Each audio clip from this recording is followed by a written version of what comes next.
मंत्रालयातून निघालेले पत्र आहे असं दाखवून पूर्व विदर्भामध्ये किमान 150 शिक्षकांना वर्ष 2018 ते 2022 या कालावधीमध्ये नोकऱ्या देण्यात आल्या आणि त्यांना नोकऱ्या देण्यात आल्यामुळे दर महिना त्यांना वेतन सुरू झाले आणि वेतनापोटी कोट्यवधी रुपयांचा खर्च झालेला असताना मंत्रालयातून ही बाब स्पष्ट करण्यात आली की ती पत्र मंत्रालयाचीच नव्हती.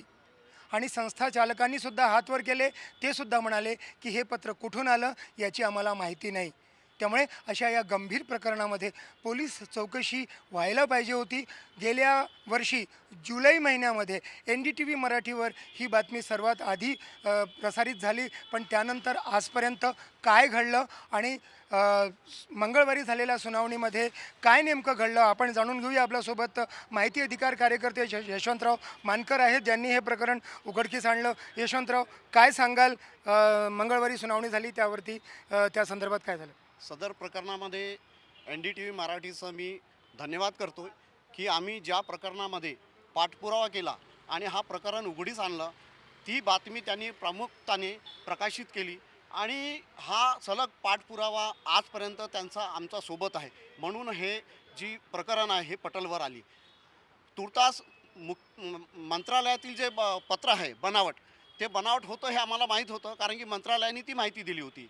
आणि आज चौकशी समितीमध्ये ते निष्पन्न झालं की तो तुर्तास जो पत्र होता मंत्रालयाचा, तो तुर्तास खोटा आणि बनावट होता.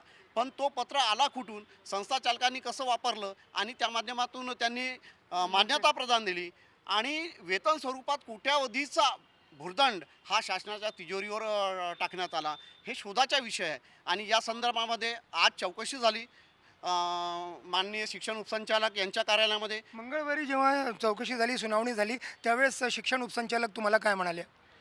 शिक्षण उपसंचालकांनी म्हटलं की या संदर्भामध्ये आम्ही शासनाकडे हा अहवाल पाठवू आणि गुन्हे दाखल करण्यासाठी आम्ही त्यांच्याकडून परवानगी मागू.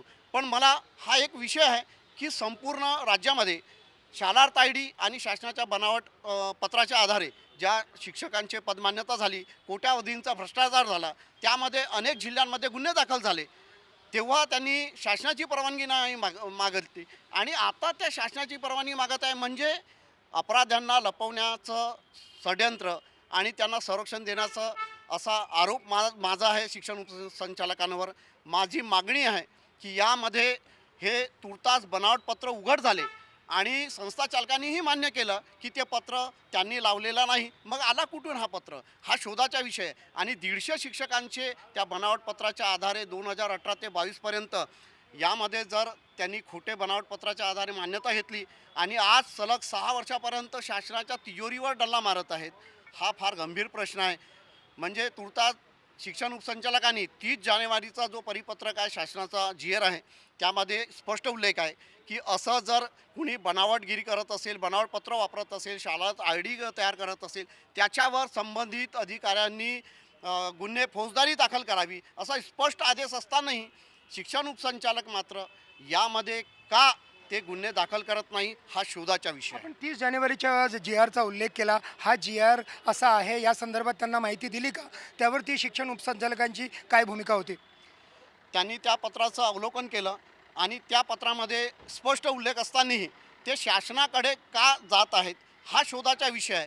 तुर्तास त्यांनी शिक्षण उपसंचालक म्हणून त्यामध्ये प्रथम फौजदारी गुन्हे दाखल करणे अनिवार्य आहे, जेणेकरून अशा अपराध्यांचं पितळ उघड पडणार.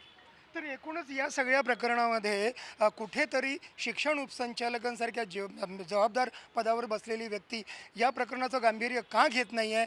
आणि या एकूण प्रकरणामध्ये जेव्हा हे पत्र बनावट होतं, मंत्रालयातून निघालं नाही, तर ते कोणी दिलं, संचालकांना कसं मिळालं आणि यामागे कोण होतं, आणि संचालकांनी त्या त्या पत्रांच्या भरोश्यावरती नोकऱ्या कशा दिल्या आणि त्यांचे वेतन कसे सुरू झाले, कितीतरी प्रश्न आहेत. पण या प्रश्नांची चौकशी तेव्हाच होऊ शकेल जेव्हा संचालक आणि शिक्षण विभागातील अधिकारी या प्रकरणात पोलिसात तक्रार दाखल करतील. व्हिडिओ जर्नलिस्ट विनय शुक्लासोबत संजय तिवारी, NDTV मराठी, नागपूर.